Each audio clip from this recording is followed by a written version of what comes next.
So, first question I'd be is, what concerns or advice do you have for me for my senior year of high school?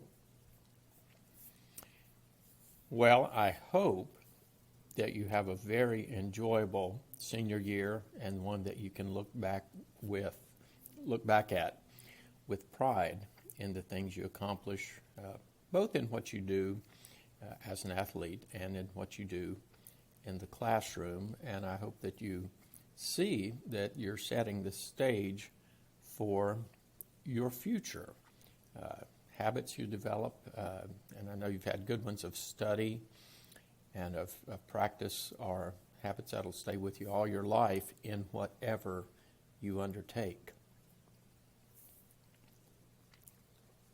All right, that's a pretty good answer. I'm a professional. And so as far as enjoying high school, what would you consider that to be? Like going to sporting events, spending time with friends, or kind of just going through it all, or living in the moment? Well, living in the moment is always fun as long as you know what moment you're living in. Let's be totally honest about this thing. You have to be cognizant, stay cognizant of where you are, what's going on around you.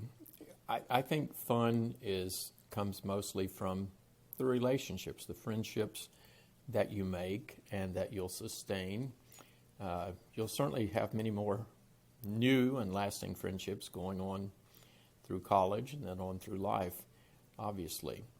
But I think being involved in a variety of activities, whether it's going to sporting events, whether it's going to choir concerts or band concerts, or to the plays that are produced at the high school, or being part of that, I think those are important things to become a well-rounded person.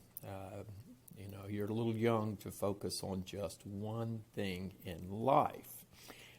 Can be done at your age and can be done successfully.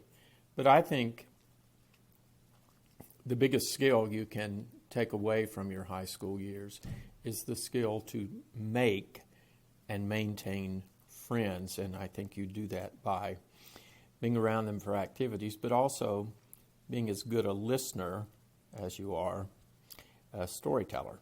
So a lot of important things to take part in. All right. Next question would be. Whoa! You said there were only going to be two.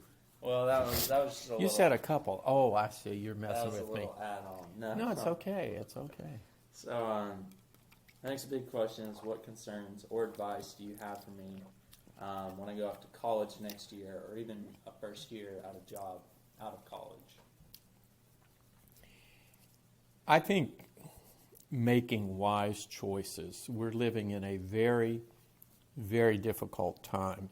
Now, I will tell you, it is no more difficult time than I came along in during the Vietnam War and various and sundry things. I passed up a chance to go to Woodstock, not knowing what Woodstock was. Yeah.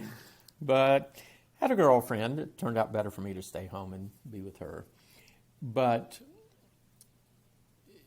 one thing that I think you have to be very careful of in today's society, and that is becoming truly informed about what's going on around you, not to listen to just one side of anything and say, well, that's the truth, but to be able to decide for yourself what makes the most sense, what is the most truth. Unfortunately, the biggest problem we have today is that people live by one-liners, one-line responses, one-line news headlines, one-line conversations that they take away about a friend, and they don't take a good broad look at all the circumstances going on around any particular thing.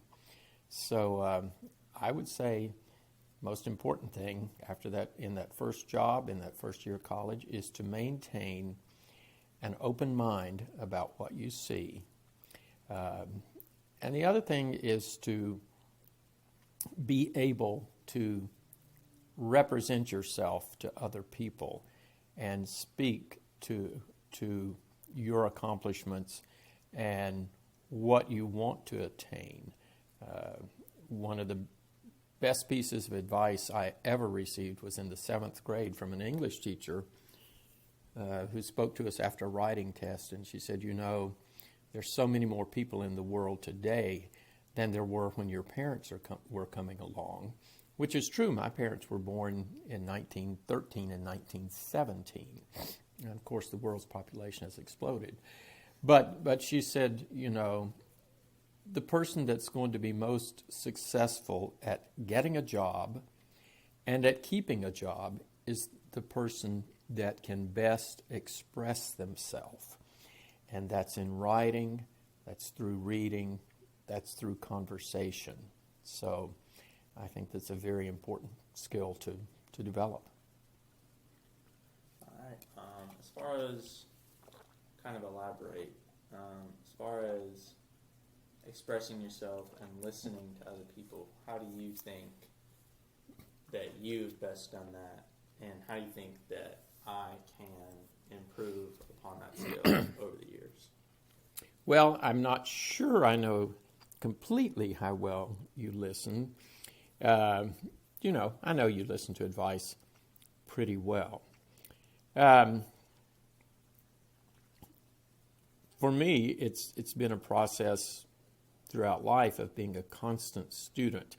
I can't think of anything I admire less than someone who gets out of high school and thinks, well, I've learned everything I need to know, or anyone who gets out of college and thinks, oh, well, I've learned everything I need to know, I don't need to study, or anybody that gets a master's degree or a doctorate degree or teaches in a university or at a high school or a kindergartner thinks, well, I've already learned everything I need to know about my profession, and they're only 28 years old.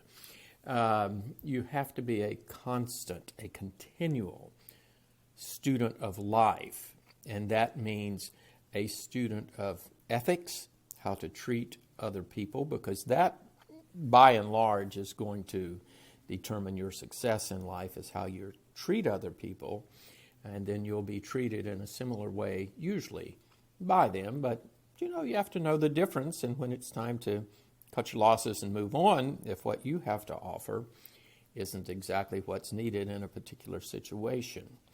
But you never, ever, ever stop learning. A day without having learned something new, or at least been inquisitive, wanting to investigate something you don't know about, but of interest. I mean, a day without that's like a wasted day, because your mind has so much more capacity than you will ever use. And it's a shame to let our thought processes go to waste. Oh, that was very good. That was very good answers. Very good interview. Thank you for your time. Well, you're welcome. I'd like to be around in 80 years to see what's going on with you, but by then you'll probably be where I am again. Well, maybe you'll get the uptown train. I don't know if you'll get that, or if I'll even get the uptown, maybe the downtown. Yeah. Okay. All right. Thank you.